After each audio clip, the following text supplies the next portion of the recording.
Hello! So this is a proper version of my Kronos Rheia Rush with a build order this time. So it's going to be pretty simple. First two citizens go to food.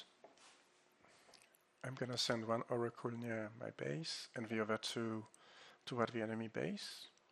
I want to scout a good spot to have my temple and my barracks. My first villager will go to build a manor near the gold mine and then to the gold.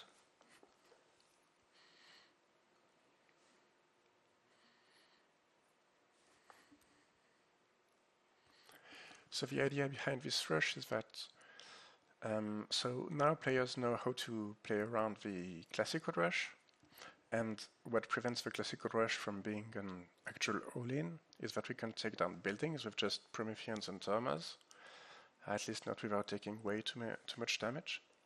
So next citizen goes to wood, and then I'm gonna have 3 to food.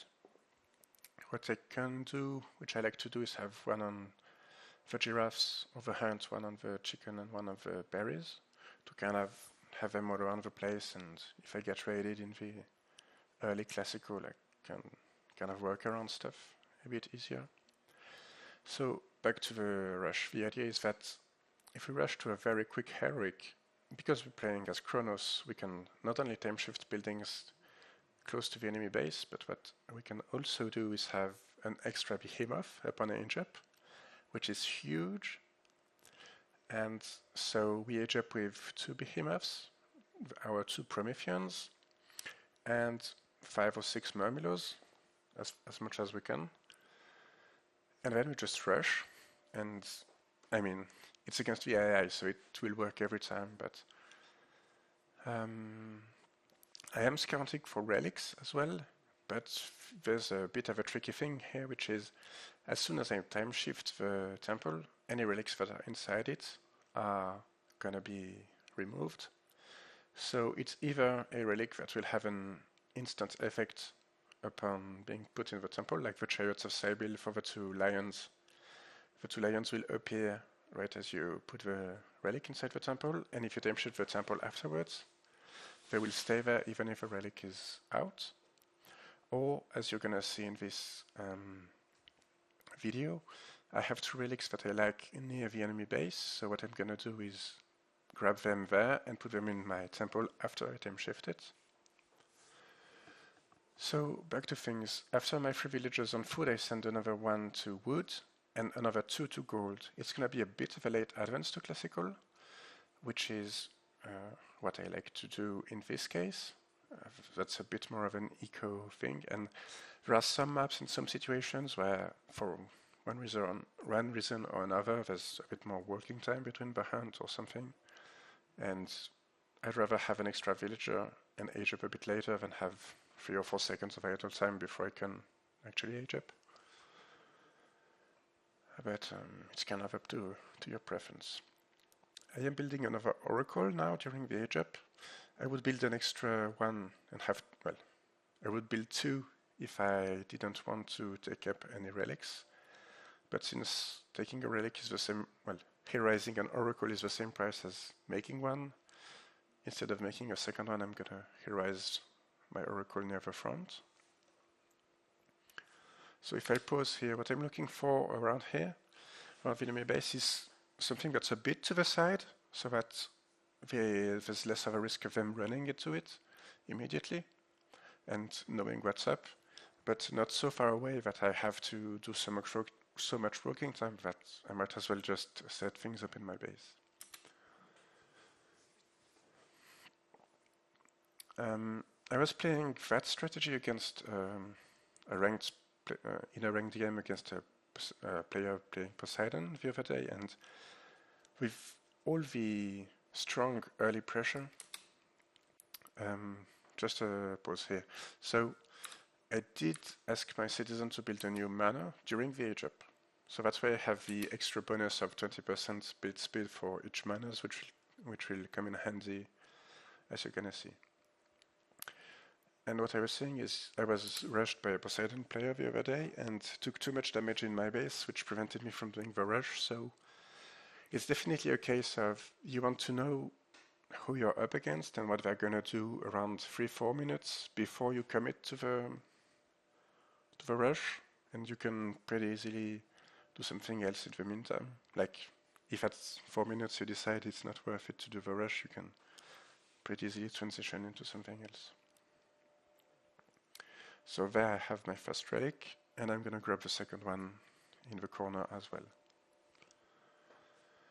Now I'm about to hit the age up, and I put down an armory and a barracks.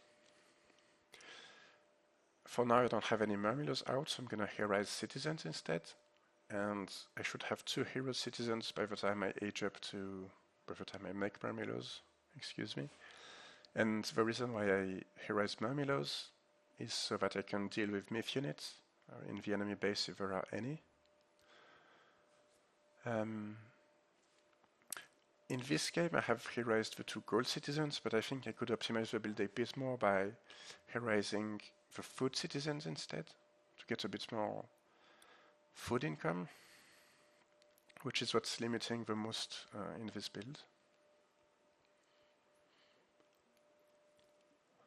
I could already have recasted Valor, and I'm pretty sure I could even squeeze in 3 hero citizens as well as my 3 or 4 hero murmillos, if I was a bit more on top of that. I'm just pre-queuing, well, queuing 3 murmillos for now, and I will want to hit the age up around 6 minutes, 6:15, 6:20. For now I'm not researching any armory upgrades, but I'm gonna do that pretty soon. As well as the line upgrade, of course. So after the age up I have sent 1 to food, 1 to gold and 1 to wood. I'm not sure the 1 to wood is actually necessary. I could, once again, there's a few things you could optimize about the build, but that's pretty much it, and I'm gonna repeat that 1 to food, 1 to gold, 1 to wood for the foreseeable future, but hopefully the game will end pretty soon as you do this.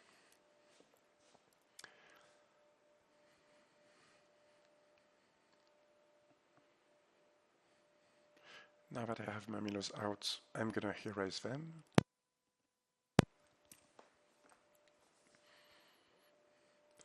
I decide to build a market, which I've been experimenting a little with, and in the following minutes, since there's a bit more action going on, my macro can be a bit off, so it's nice to kind of fix it with the market. I'm gonna get a few seconds of TC idle time here, and as you can see I have a bit too much gold and not quite enough food, which is why I think if I heroized the food citizens instead I could have avoided those 5 or 6 seconds of TC idle time. I'm gonna pre-queue the shields upgrade, as well as pretty soon the medium infantry line upgrade. And by the time I do the rush I'm gonna have researched the copper armor and start copper weapons as well.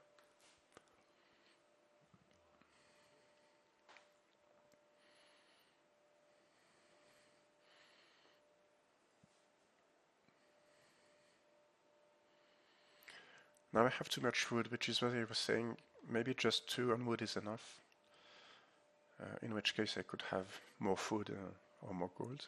Now I'm getting attacked, so I have to defend without units, which is pretty doable, but I get 2 citizens killed I think, which doesn't end up being too much trouble. I'm getting the tower upgrade as well. I could have gotten it earlier if I wanted to. I don't do it, well, I do it immediately actually. As you age up to heroic, you get access to traitors, so that's pretty nifty to grab an enemy unit during a rush, or during a raid, and defend yourself. So now I have a few murmillos, 2 behemoths and 2 prometheans, so I'm gonna start rushing now. I'm gonna have a few seconds of doing nothing, but of not moving my troops, but while I'm dealing with this. But it's not a big deal.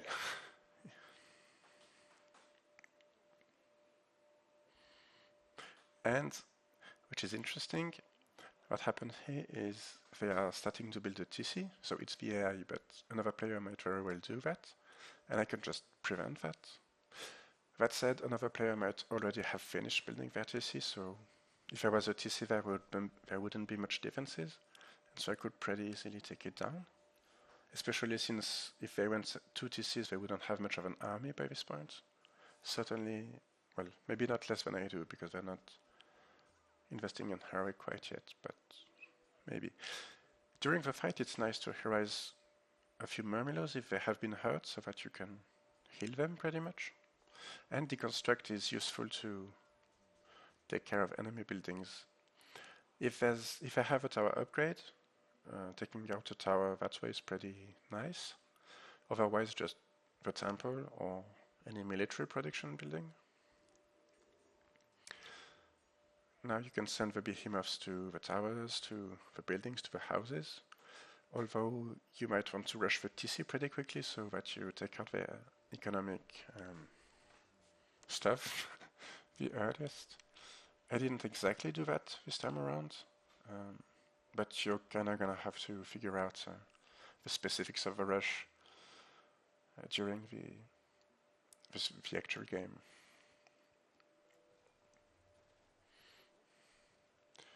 I'm not even sure I grabbed the... Yeah, I didn't grab the medium Murmilo, I think, upgrade. No, I did, okay. Never mind. There's a lot going on during that 75 seconds of aging up to Heroic Age. Now, because I was playing against Rheia and he used Golden Boasty, that's okay, I'm just retreating for like 40 seconds. And during that time I'm getting a bit more of a military lead and taking care of my eco. At this point I have built 2 more military barracks in my base, and because the enemy is so busy here, I don't mind just having single units cross the map and being very exposed. Although if I was very concerned about that, I would just time shift another barracks here. And I'm gonna delete the killing blow now. Although because it's the AI, it's gonna resign very late.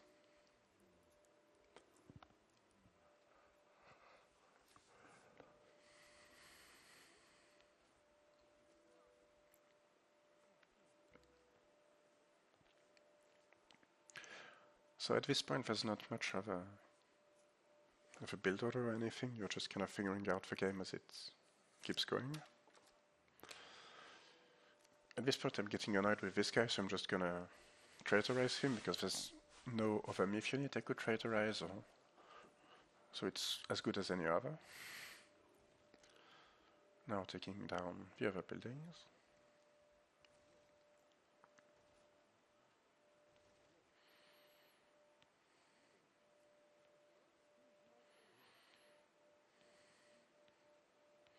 Trying to fix my macro a bit, which is where the market comes in handy. And I didn't know these villagers were there, but after grabbing that guy, I know.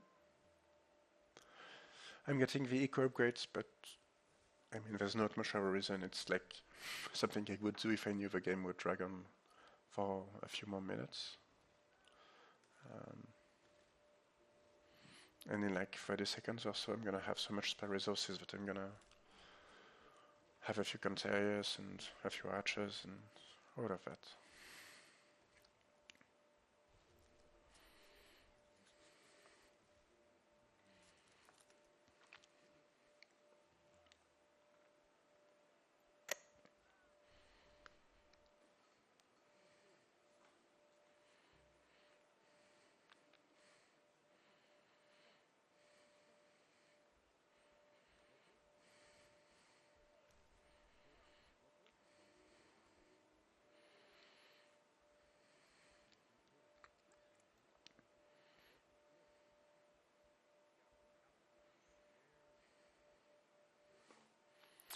And that's it.